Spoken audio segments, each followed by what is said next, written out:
From the broadcast center at BCIT's Burnaby Campus, this is All Talk Radio. You're listening to 1680 The Crow. Good afternoon. This is Jacob New with your 12 o'clock news update on 1680 The Crow. In less than an hour, BC's leader of the opposition will be sworn into the Legislative Assembly. It marks the return of Kevin Falcon as an MLA for the BC Liberals. He will serve as the representative for Vancouver-Kilchina, where he won a by-election last month. He previously represented the riding of Surrey-Cloverdale for a number of years and was Minister of Finance under the Christy Clark government. Vancouver drivers are still getting no breaks when it comes to gas prices. The price of regular fuel hit another all-time high today. Several stations displayed $2.33 per litre as of this morning. The national average for Canadian gas hit a record today at 198.9 cents and has dropped to 196 today. Premier John Horgan received criticism for his comments last week on what drivers should be doing with record prices. Opposition leader Kevin Falcon is expected to challenge Horgan at the Legislative Assembly today after his swearing in about the response to the historic highs for gasoline. Vancouver's Tenants Union is speaking out about the city's proposed Broadway plan. The association released a renters plan focused on highlighting the city's current arrangement that would potentially displace many tenants along the Broadway corridor. VTU says that rent cost rises and eviction is almost guaranteed with the Broadway plan, as the opportunity arises with brand new transit increasing property value. They believe an alternative plan should be tabled with policies to ensure that those displaced are able to return to their home after construction and to prevent increased rent by landlords. The BC SPCA has a new promotion involving pay-as-you-can adoption for small animals. Reporter Dennis Shinolu has the details. The Pay-As-You-Can promotion is a part of the BC SPCA's Little Creatures Big Hearts promotion. People are able to pay the price of adoption in installments, with an extra fee for microchip registration. The manager of the SPCA Burnaby branch, Nicole McBain, shared why this promotion is going live. There are a lot of rabbits and small animals in care and inventory across the province, so it was thought that this might be a way of getting some movement. Typically, small animals are our longest staying animals in care. Rabbits have the slowest movement rate for the SPCA, while other small animals like gerbils and hamsters are crowding shelters. Dennis Shinolu, 1680 The Crow. Our reporter Dennis Shinolu now joins us live. Dennis, what would an animal adoption cost for those that are interested? Yes, Jacob. The fees for adopting a small animal can range from $6 for a gerbil to $35 for a rabbit. Plus, there's an $11.25 fee for microchip installation and registration. And how many animals are the SPCA putting up for adoption? Yes, currently at the Burnaby branch, there are 4 rabbits, with one recently failing its adoption interview. There are over a dozen gerbils and hamsters taking up room in the shelter. For more information, please call your local SPCA branch. Jacob, back to you. Thank you, Dennis.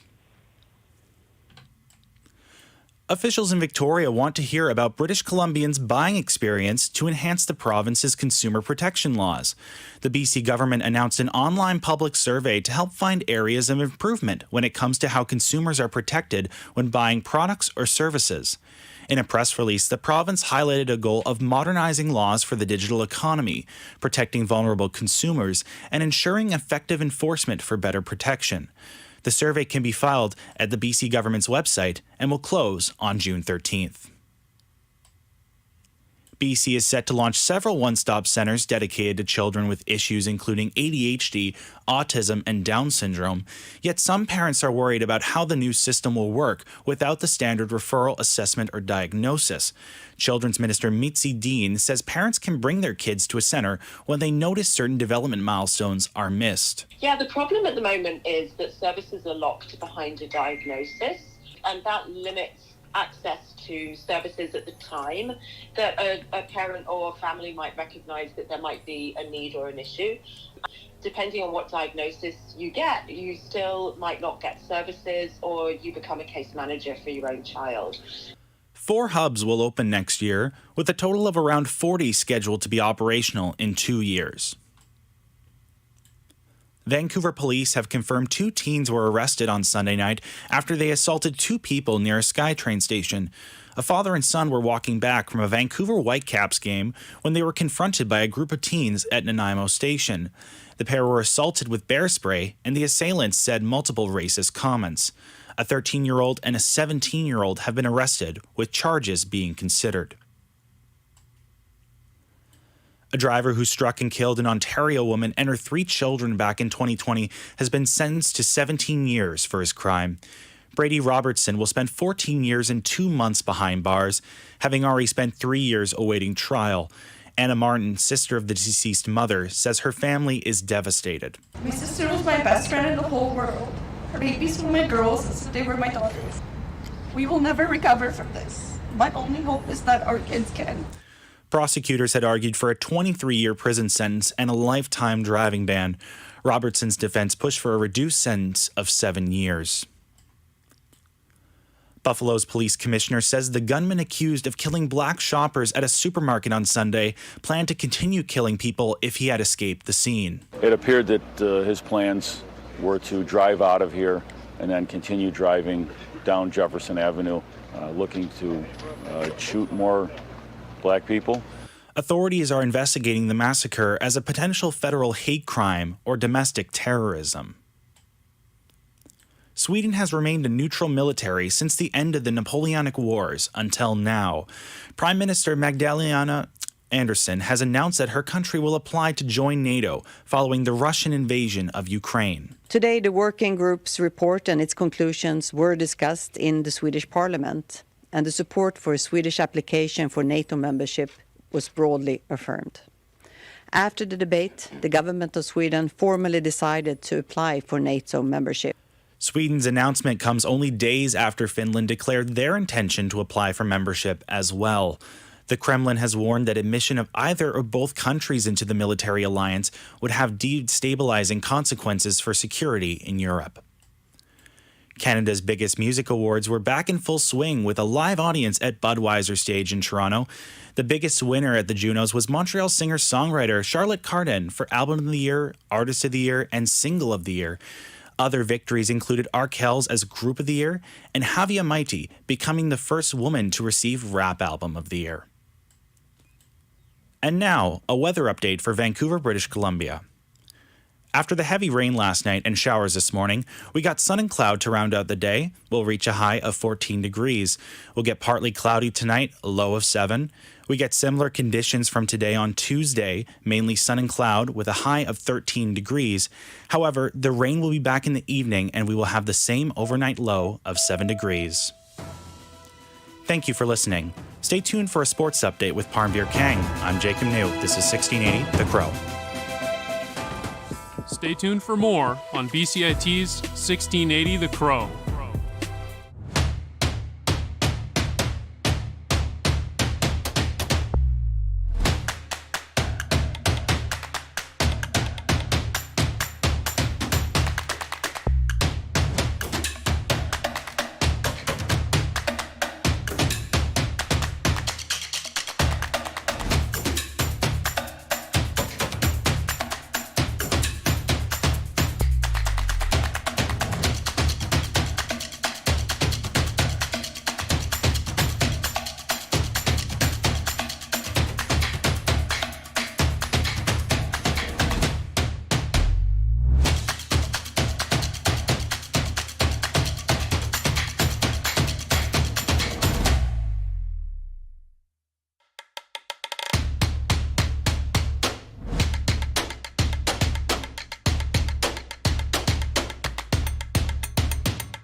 This is sports on 1680 The Crow.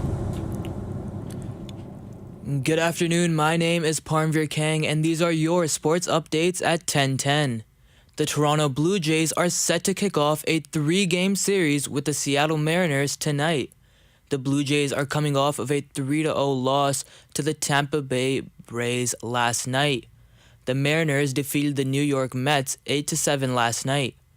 Toronto currently have an 18-17 record, while Seattle is sitting with a 16-19 record.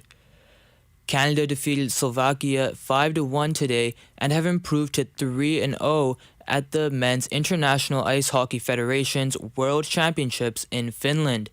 Canada is looking to win the IIHF World Championship for the second straight year. The 3 finalists for the Bill Masterton Memorial Trophy were announced today. The Canadians Carey Price, Islanders Zdeno Chara, and the Flyers Kevin Hayes are the 3 finalists. The Bill Masterton Trophy is awarded to the player that best exemplifies the qualities of perseverance, sportsmanship, and dedication.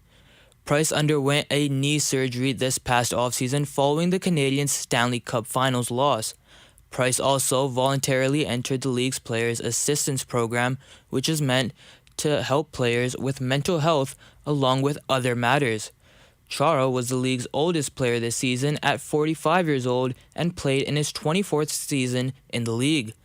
Hayes' brother passed away in August, and he also dealt with multiple injuries that led to him only playing in 48 games this season. The Battle of Alberta is set with the Calgary Flames set to take on the Edmonton Oilers in the second round. Both teams won their first round series in 7 games. The Flames and Oilers were the top 2 teams in the Pacific Division this past season, but the Flames did have a 7-point advantage in the standings. Oilers captain Connor McDavid currently leads the playoffs in points with 14 in 7 games. Flames goaltender Jacob Markstrom currently has the best goals against average in the playoffs with 1.53. This leads to the Flames having the best goals against per game in the playoffs, but the Oilers aren't far behind. Edmonton are 4th in goals against per game and are also 4th in goals per game. The Western Conference's best team this past season, Colorado Avalanche, will be facing off against the St. Louis Blues in the second round. Colorado was the only team to sweep their first round series, while the Blues defeated the Minnesota Wild in 6 games. Both teams are top 5 in both goals per game and goals against per game through the playoffs. The Avalanche do have a slight edge in both categories. The Avalanche are opening as the heavy betting favorites in this series.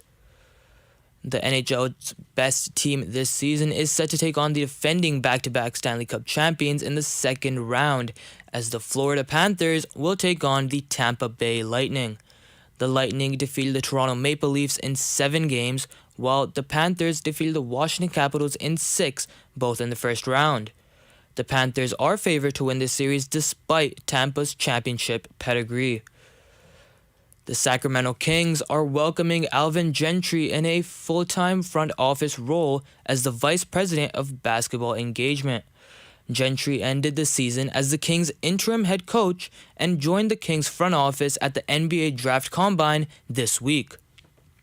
The Eastern Conference's 2 best teams, the Celtics and the Heat, will be facing off in the Eastern Conference Finals.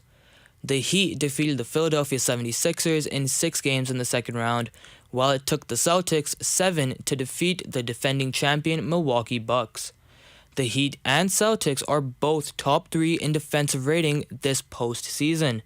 As for the offensive side of the ball, the Heat are 6th and the Celtics are 8th in offensive rating. The last time these teams met in the playoffs was the 2020 Eastern Conference Finals, and in that series, the Heat defeated the Celtics in 6 games to advance to the NBA Finals. The finalists for the Kareem Abdul-Jabbar Social Justice Champion Award have been announced. The finalists consist of Raptors' Fred VanVleet, Bucks' Drew Holiday, Grizzlies' Jaren Jackson Jr., Mavericks' Reggie Bullock, and Timberwolves' Karl Anthony Towns. The award is meant to recognize a player who is working towards fighting for social justice. This is only the second year that the award is being given out, and the first ever winner was former All-Star Carmelo Anthony last season. My name is Parnveer Kang, and you're listening to 1680 The Crow. Stay tuned for more on BCIT's 1680 The Crow.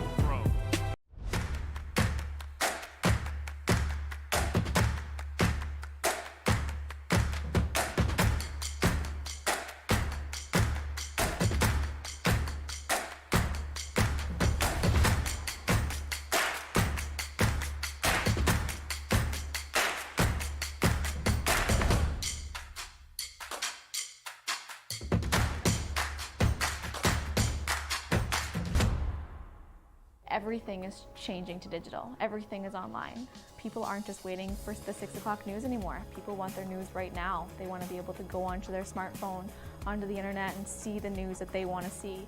Vancouver is growing at, a really rapid rate, the Lower Mainland even, and with the tools that we're given here, we're able to cover all of that. Welcome to BCIT Magazine. I'm Radhika Sikakane. In the program, they really leave it up to you. I mean, the help is there when you need it, figuring out how to use the programs like Premiere, Audition, and figuring out how to use the cameras.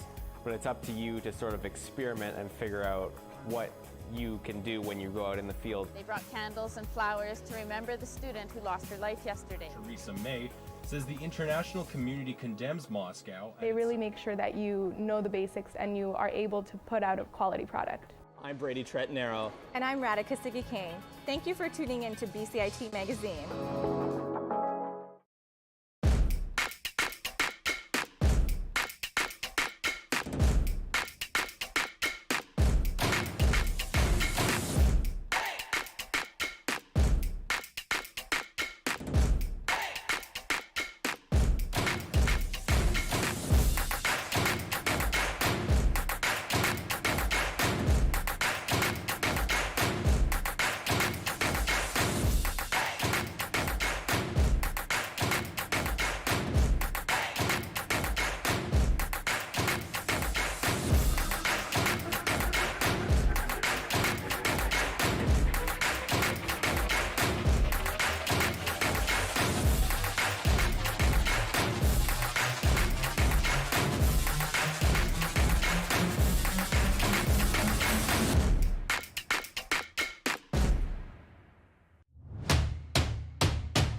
Hello, you're listening to For the Record on 1680 The Crow.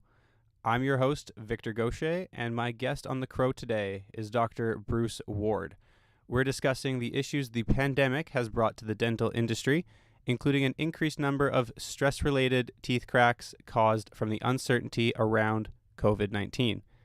As a general practice dentist, Dr. Bruce Ward has practiced for over 35 years and is also the spokesperson for the BC Dental Association's public education program. Dr. Ward, thank you for joining me today. You're welcome, Victor. Nice talking to you. So just to get us started, just how big was the pandemic's impact on the dental industry? Oh, it's huge. In March of 2020, when Dr. Henry basically shut our industry down for 2.5 months, and said, all offices need to stop working, and a few offices stayed open for like serious dental problems, depending on their level of protection and their facilities and things like that. But very few offices stayed open. The majority of us closed for an extended period of time, at least 2 months, and so that was a huge earthquake in our industry. And then when we came back, we had to make all these other changes, and they were not easy to do. We had to look at our room setups. We had to look at protecting our front office staff. We had to look at getting adequate protection, working out protocols that were new and different for the office. And there's lots of different changes that we had to make. Yeah, no doubt. I imagine a bit of people were a little apprehensive to come back and sit in a chair with. Extremely, yeah. I mean, you went from keep 6 feet apart and always wear a mask to take your mask off and let somebody be a foot away from your mouth. So yeah. But the good news is that dentists have been practicing for years, ever since AIDS and SARS and a few of the other pandemic or diseases came along. We've been actually upping our ante in terms of infection control and sterilization protocols. So the truth is that there really hasn't been a documented case of transfer of COVID from patients to dental staff or dentists, or vice versa, from dentists to patients since the pandemic started, and that's a tribute to all the precautions that we take, and ever since COVID, all the protocols that have been put in place. Dentists and dental staff have gotten ill, but it's not from being in the office; it's from what happens outside the office usually. But there hasn't been any transfer back and forth. Well, that's really good to hear. That's definitely calms the nerves for people out there that were a little nervous to sit in a chair with their mouth open. But it was still confronting for people. You know what I'm saying? It was still very confronting for people to come and lay there. So it took a long time, or it took quite a while for people to finally get over their concern. And even today, there's still a lot of people who are putting off appointments or deciding to wait a little longer until things are a little more under control. Yeah. So have you noticed any kind of uptake in people with either cavities from not seeing a dentist for a while, or cracked or ground down teeth as a result of stress? I think the cavity situation isn't so clear or prevalent, but there's definitely been an uptick in people cracking teeth, breaking cusps off their teeth, and also having jaw problems. If you're under a lot of stress, a lot of people take it out during the night by grinding and clenching their teeth, and that actually puts a lot of stress on your teeth as well as on your jaw joints. And so, yes, there's been a lot of people coming in who've been under, it's not simply COVID, but it's all the things that have come out of COVID, uncertainty about people's jobs, just uncertainty about life in general, and it makes for difficult sleeping for a lot of people, and so yeah, there's been definitely more of that over the last couple of years, I think. And that's anecdotal. I don't know that there's been any studies, but most dentists will tell you that people have been breaking teeth a lot, and most people have been, not most people, but a lot of people have been breaking teeth. A lot of people have been coming in with pain in their jaws and say that they think they're clenching at night or grinding at night. Right. And so if we're assuming that this is stress related, what can be done to better prepare themselves to mitigate their disasters with their teeth?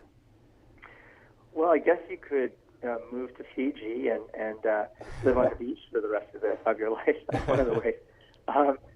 Short of that, obviously it's fixing the broken teeth when they break, and there's some treatments that can be used to alleviate the trauma that comes from grinding and clenching. It's unbelievable. I don't know if I ask my patients to clench their teeth like really tight, they can only do it for maybe 30 seconds or a minute, and then it just becomes too painful and uncomfortable for their jaw to keep clenched that tight. Whereas at night, when you're asleep, you can do it for an hour straight, and because you're asleep, you don't notice it. So you can really do some harm to your joint, and grinding as well. When you grind your teeth at night, it sounds like two pieces of ivory squeaking together, and people will do that sometimes for an hour or two a night, and it sounds like someone eating carrots.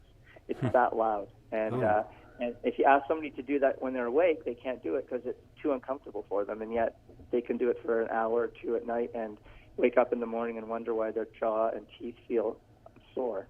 Right.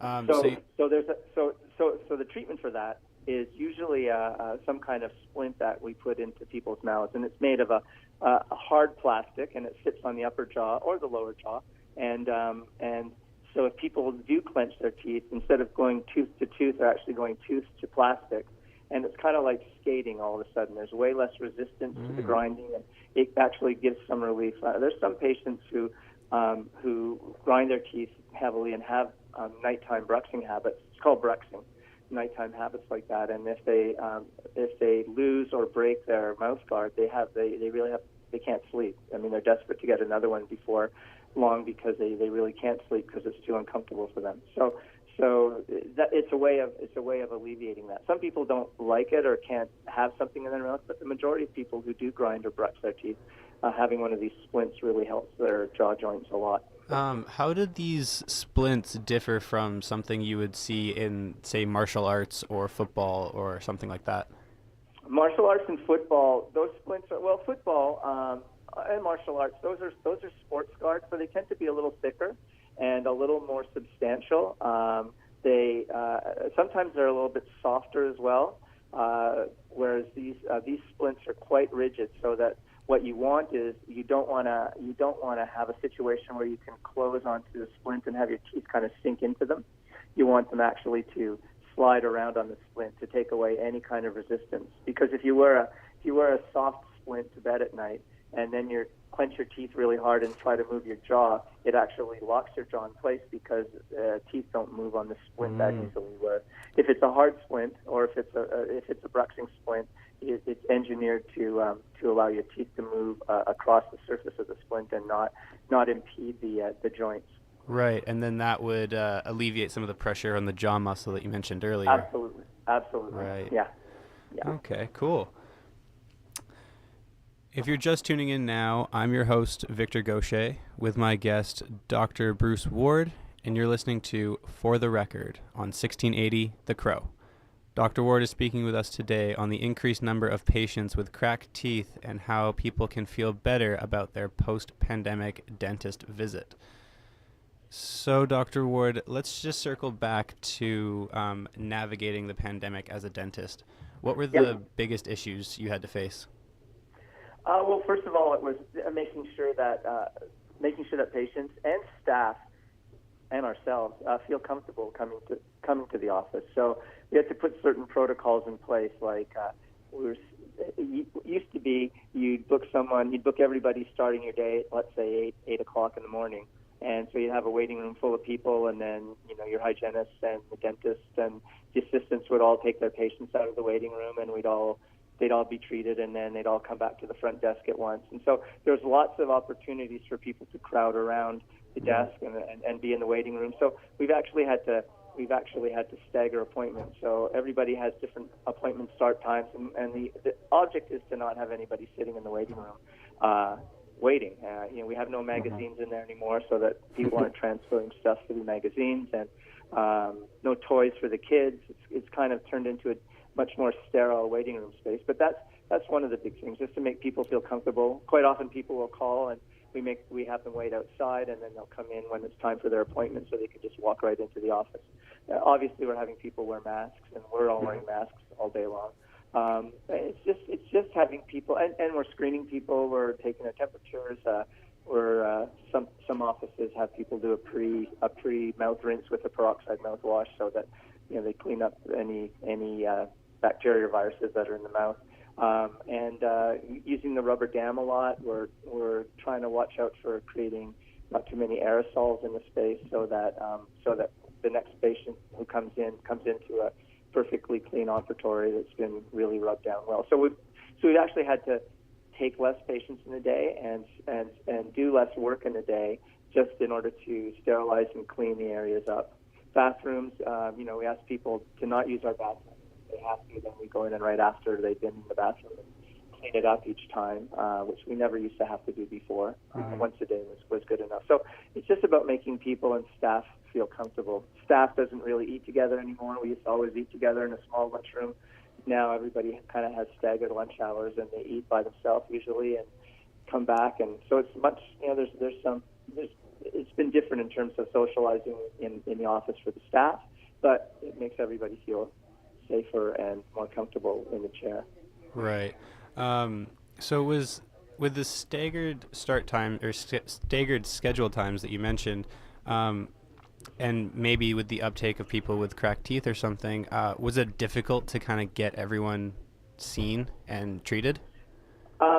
There was certainly when things started to ease off, like when we were allowed to come back to work in June of 2020, there was quite a rush for people who wanted to come in, who had issues, who'd had broken teeth or who'd had toothaches or that kind of thing. It's back to somewhat normal now. Actually, I'd say it's pretty normal in terms of the flow coming and going. If you were busy before the pandemic, you're going to be busy after the pandemic and that kind of stuff. But we were actually seeing less people. My hygienists are seeing one less patient a day than they did before the pandemic, just because we're taking time to clean up between each visit. And most of us aren't taking a long lunch. We used to take an hour lunch. Now we're only taking 15 or 20 minutes, just because of the way the timing works. So yeah, it's all about getting the people in, but making sure that the operatories and the operatories are clean and that people feel comfortable coming in. Absolutely. One less patient a day doesn't seem too bad, so that's good to hear. People are still getting their checkups. Yeah, but it's significant when you think about it. If you saw 8 patients a day, now you're seeing 7. That's a 15 or 18% drop in your productivity just because of the pandemic, and the same in the dentist chair as well. So it has had an impact on the bottom line. Plus, there's more PPEs required, and a higher level of PPE is necessary. So there have been costs to the dentist from the pandemic, for sure. Right. I just want to circle back to one thing you mentioned before. So the strain that can go onto the muscle in the mouth. Obviously, we don't want to crack our teeth, so that's one thing. But the muscle in the mouth, what can be done to kind of help alleviate that? Well, there's, as I said, the causative agent is usually stress, and so that usually stimulates activity when you're asleep. And as I said, when you're asleep, you really can do some damage, because you're not awake and conscious about how uncomfortable it is, or how much pain you're actually causing yourself. So, there's not much you can do about the stress. I don't know how you can treat it. Like I said, sort of, leaving work, leaving a bad relationship, finding some place where there's no COVID. I don't know, just somewhere where you'll actually be able to sleep better. But and again, the only thing that you can do is wear some kind of splint. And physiotherapists and some dentists are very good at treating joint and trauma to the joint. And there's exercises that you can do, and there's even some medications that you can use, but that's getting a little severe at this point. A splint is a much easier way to do something, and it's way less invasive than starting to take drugs or that kind of thing. Absolutely. Well, thank you, Dr. Ward. That's our time for today, and I really appreciate you taking the time to speak with me about this. Well, thanks for asking. All right. I'm your host, Victor Gaucher, and this has been For the Record on 1680 The Crow.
Peter Percival knew his dream job would be firefighting since elementary school.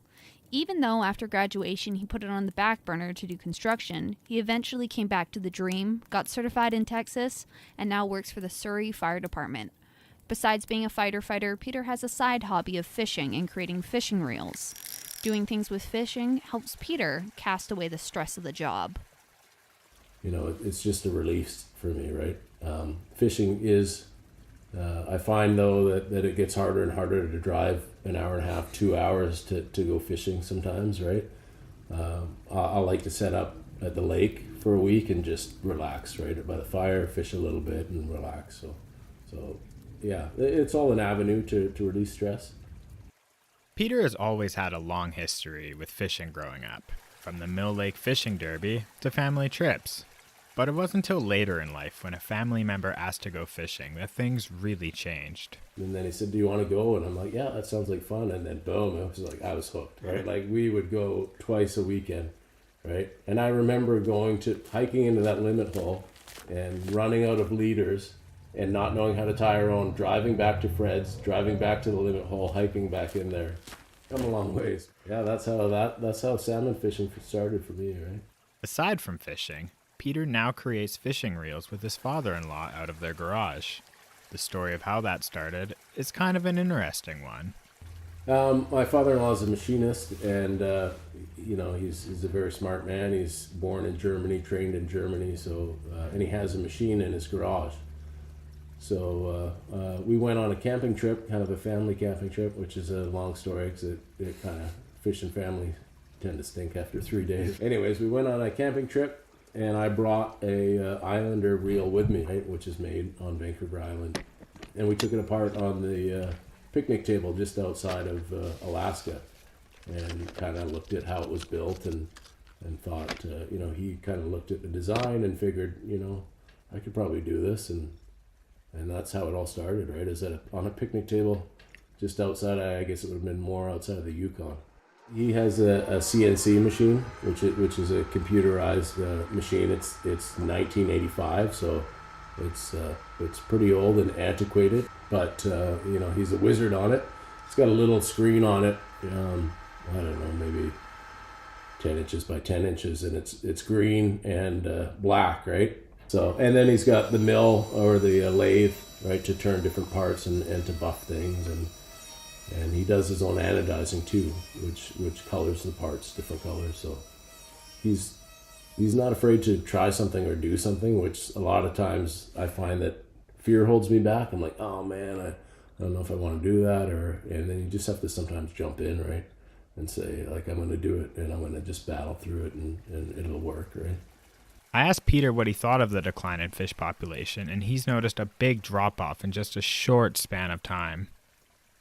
The percentage of fish, I mean, it's hard because I don't fish the way I used to, right? I feel like, yeah, we used to catch way more fish and fish all day long, but I put a lot more time in on the rivers, right? I don't think it'll run dry, but if you look at the sockeye, you can only fish every 4 years now, right? And then it's like a question mark, like, are they going to open it? Springs, they've had closed on the Fraser for numerous years. So I don't think that the river will be like, oh, the river's void of life. It'll be like, you're not allowed to fish it.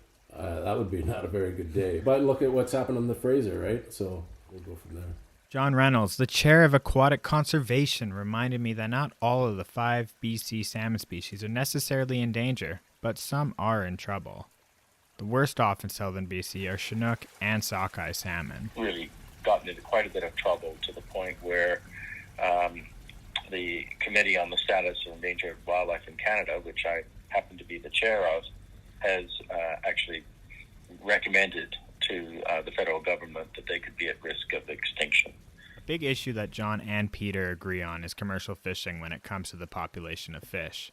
John is appreciative of what the government has put in place to save the fish. A lot of recreational fishing is fairly well guided by the Department of Fisheries and Oceans rules.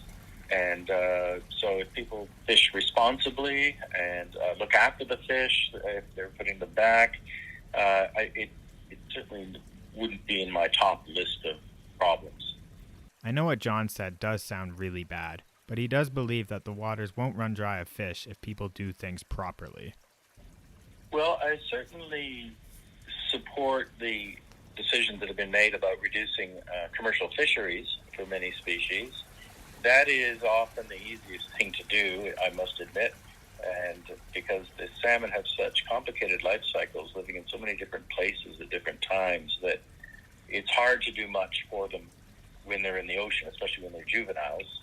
They're not being caught in fisheries, and they're basically going to live or die according to the amount of food they have and the predators. So the control of commercial fisheries has, in general, been, I think, quite well done. The last note from John is he wants us to remember to go support local organizations that help better the population of fish, because it's not just the government that makes the changes, so do we. I'm Kiara Collins with co-producer Mac Fleet with 1680 The Crow. A motorcycle mechanic, Paige Everden, and her mentor tell the story of what it's like being a woman in an industry dominated 90% by men. Maybe it's like a bit of a rebellious thing for me. Like when people tell me I can't do things, like I want to prove them wrong. Maybe also like I just got used to being told that I couldn't do things because I was a woman growing up, and then I just sort of realized that that wasn't true or right, and like kind of decided that I wanted to be a person that fought those things.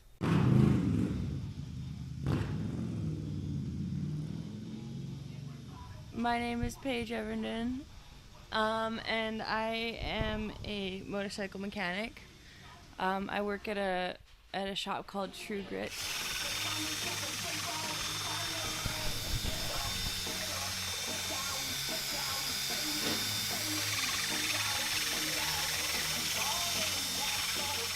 Sitting in front of me now with dirt and oil stains on her face and clothes is Paige Everden, who has been at BCIT for the last almost 2 years and is working on getting an education to support her dreams and aspirations of working in motorcycle mechanics and metal fabrication.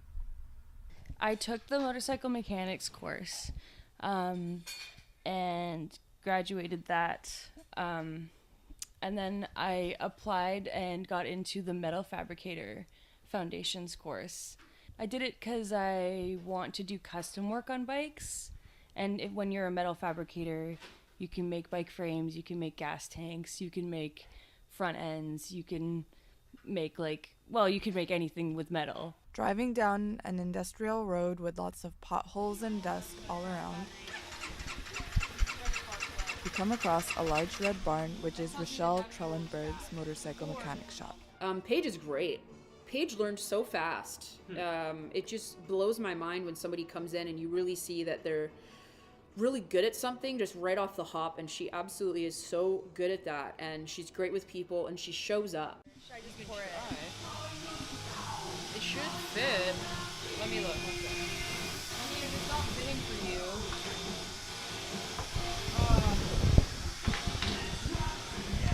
It sucks to siphon gas, so let's try not to do that.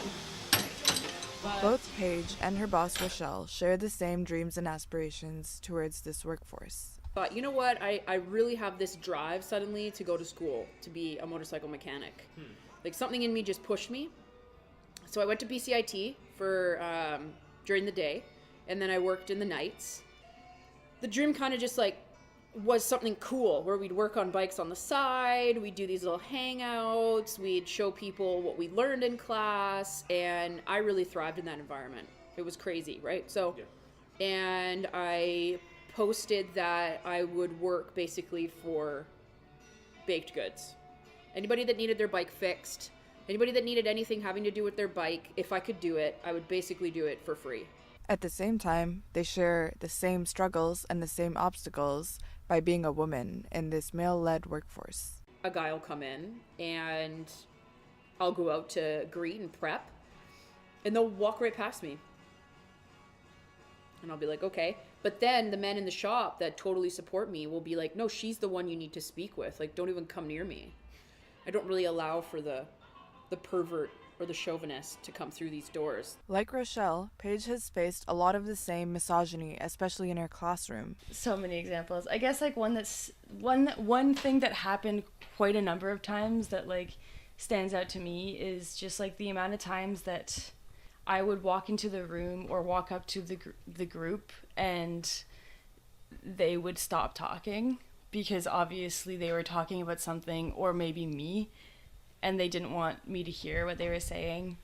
And then there were times when they didn't stop talking and I overheard some of the things that they said, and it was like some pretty gnarly stuff about women, you know? And it was just like, it felt really gross. It didn't feel good to experience that kind of thing and hear it. And it just makes you feel like an outsider, you know? Like that was like the general feeling I got from being in that classroom, was just like that I wasn't fully welcome there, I guess. Not by the teacher. The teacher was amazing. Just the guys that like were obviously attracted to the class. Yeah. And the teacher was a female, right? That's right, yeah. They never said that kind of stuff around her. They were very careful not to. Why don't I just dump it out then? The tank. Yeah, you can totally remove the tank. There's a bunch of wires at the bottom that need to be removed, right? So, Regardless of the misogyny and mistreatment that both Paige and Rochelle have faced coming up in this industry, they still remain optimistic and acknowledge the fact that most of this mistreatment comes from wrongfully engraved lessons in a lot of people's minds that they simply can't change, and they don't let that stop them. if I'm being honest, like I think that she's doing enough just by having gone into the industry like so long ago and just like existing there and like now being a teacher. I think that that's really, really good.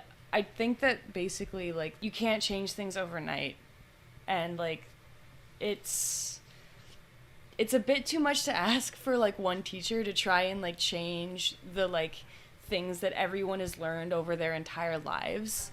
Not all the old boys are like that, but the majority that have been in the industry for as long as they, have been walking are brutal. Yeah. And they just can't come out of this habit of women are there to touch and talk dirty to, and not to have a collective conversation about what an engine needs. Yeah. After learning about the major issues of misogyny and mistreatment in this workforce, it leaves you wondering what motivates the small percentage of women struggling to overcome these obstacles and what keeps them going. Because fuck them. No, for real, like fuck those guys, you know? Like, because, I mean, actually, okay, like obviously it's not just spite, but like, I don't know, you can't let it slow you down. Paige's rebellious attitude and unwillingness to back down, no matter what obstacles and struggles she faces, is truly inspiring, and she leaves us with this last piece of advice. I would say that if a person looks at you and makes a snap decision based off of your gender or your appearance, and they decide that they don't want to listen to you, and they decide that they're not going to give you a chance because you're not like what they want to see in the industry, then don't waste your time on them. Just don't bother trying to gain their respect. The only person's respect you need is your own. And as long as you know that you can do it and you understand that like you're a capable person, then you don't have to worry about them, you know? Riley Lyons and Maha Mashmi for 1680 The Crow. Life can produce many challenges, and it can sometimes be hard to find yourself within them. My partner Daniela Javier catches up with one Vancouver drag queen who shares the story of becoming herself through the world of drag. By day, Isabella Cook works at Blanche MacDonald, a top beauty school and shop in downtown Vancouver. But at night, she's able to illuminate her bright persona on stage as a drag queen. My name is Isabella Cook. I am 28 years old and my pronouns are she, her. I had no intention of getting into drag as a hobby or like any sort of artistic medium. When I lived in Whitehorse, a friend of mine actually decided, okay, let's play with some makeup and let's go out, let's go to the bar, let's do like a lip sync competition that just happened to be that weekend. This would have been in 2014, and we ended up doing that, and I loved it. It was everything. So I had no prior knowledge of really what was involved with doing drag. So for me, it was very strange start, because there also wasn't a very huge drag community in Whitehorse. So I didn't really have a lot of people to ask questions. A lot of it came from looking online and trying to do my own research. Of course, this was like when season 6 of Drag Race was out. So this was like, I got a little bit more context with television, but it really just kind of started on a whim and then developed because it really vibed with me. I enjoyed dancing, I enjoyed performing. It just snowballed.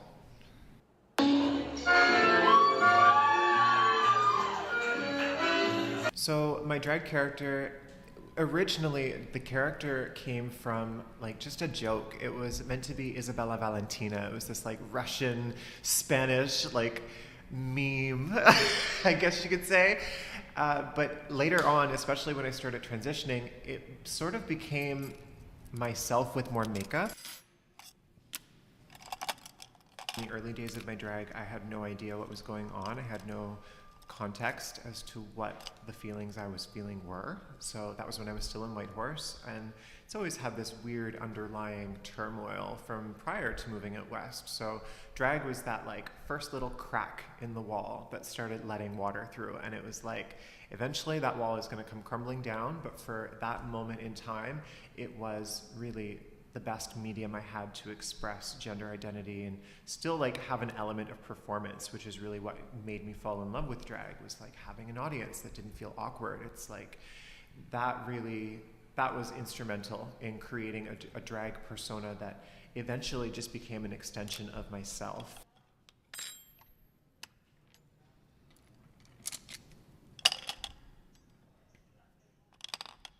Drag allows Isabella to take her passions and interests wherever she goes.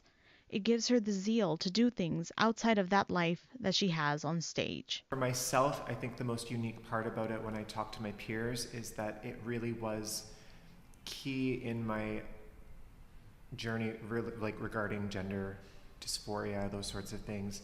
I think a lot of us love to perform. I think a lot of us really love to look glamorous. I didn't think I would have this deep of a connection with it, looking back at how it started. So I definitely think that it's been instrumental in creating sort of the person I am now outside of drag, as well as really owning in on what I love to do while in face.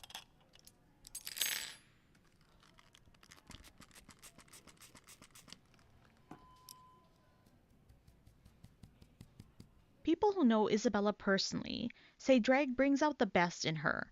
Her co-worker at Blanche McDonald, Mohammed Ibrahim, knew she was always special, but he can tell that her inner confidence has grown as she's learned how to express herself in more ways.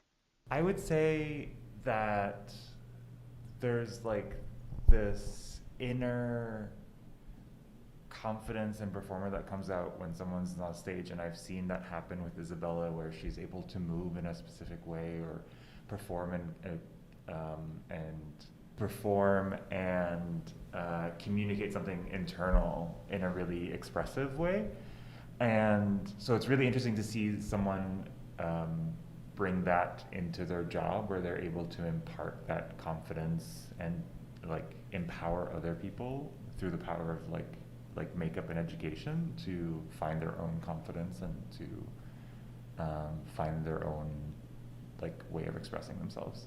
I feel like that energy was always within her, and I feel like she was always brought this bright and welcoming energy to working here. But I feel like she's been able to find different ways to express that when she started doing drag.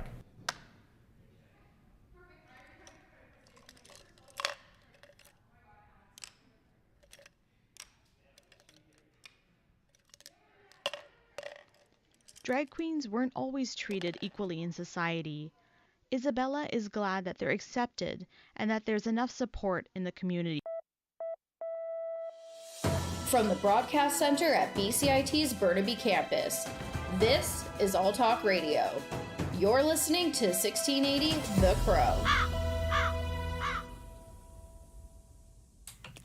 Good afternoon, I'm Kiara Collins, and this is your news and sports updates to 1 o'clock with 1680 The Crow. Kevin Falcon has been officially sworn in as the MLA for Vancouver Coquitlam. He is the leader of the BC Liberal Party. He has won a by-election last month to represent in the riding. BC TransLink busker program is back after 2 years of suspension due to COVID-19. Since Expo 86, the program has provided music and entertainment for transportation travelers. Also, TransLink today announced a new summer program that will include 26 local musicians and artists performing at 5 different TransLink hubs throughout the region.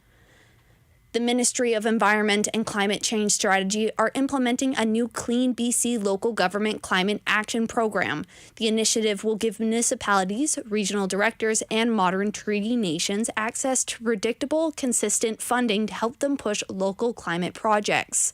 The province provided $76 million over 3 years for the Local Government Climate Action Program. Funds will be distributed equally to governments eligible based on community populations and based on amount. Farmers in the Fraser Valley have been having issues with some cold temperatures this season. Reporter Dennis Sinogu has more. The temperature this season has been 2 degrees colder than usual. This spell of frigid weather has been causing crop growth delays. Farmer Dan Neufeld of Neufeld Farms in Abbotsford shares his experiences with his own crop delays. Oh, absolutely. We are presently 3 weeks behind last year, and last year I don't think was significantly early. It was more on an average, but we are 3 weeks behind on most field crops as we know it, at least what we plant, which are the fruit crops, strawberries, raspberries, and blueberries. If this cold weather continues, field crops may be even more behind schedule than they are currently. Dennis Shinolu, 1680 The Crow. Today is the first day of Police Week. Burnaby RCMP are celebrating this week by inviting the community to have coffee with a cop at the amazing Brentwood next to the Starbucks Tuesday, May 17th from 1:30 to 3. We talk to people all the time, but this is an opportunity for anyone that has questions to come down. Generally we haven't been able to do a lot of these because of COVID, but pre-COVID we were doing these often, and we had some young people that wanted to join the force, had some questions. We have just community members coming in and talking, so it's important for us to know what the community is thinking about. Corporal Mike shares with us that this is an event that they've been looking forward to since COVID. The BCRCMP are celebrating by recognizing this everyday hero, capturing the spontaneous moments and good deeds of our officers and employees in the service and their communities. Today, residential school survivors and the president of the Métis Nation Council, Cassidy Caron, is calling for an apology from the Queen Elizabeth. Back in April, Pope Francis apologized on the behalf of the Catholic Church, and now the nation is saying that the Queen should apologize next. Caron will be delivering this message when she meets with Prince Charles and his wife Camilla at Rideau Hall this week during their Canadian tour. A 23-year-old man has been arrested today and charged after assaulting 2 women in a busy downtown Vancouver Saturday afternoon. The first victim, a 29-year-old woman, was sexually assaulted outside the Vancouver Art Gallery on Saturday afternoon, according to authorities. Minutes later, a second victim was grabbed about 2 blocks away. Despite being frightened, the police congratulate the women for calling 911 to help this man be arrested. Today, Burnaby is 14 degrees with some sun and cloud. Now in sports, the CFL and the Players Associations have yet to come to an agreement, meaning the CFL preseason games may be canceled. The Canucks are honoring Rick Rippen's birthday today, as he would have been 38 years old. They posted a tweet wishing the player a happy birthday. Since his death in 2011, the team has started many mental health campaigns in his memory. The Sacramento Kings have added Alvin Gentry to their first office as a vice president in basketball engagement. I'm Kiara Collins, and you're listening to 1680 The Crow.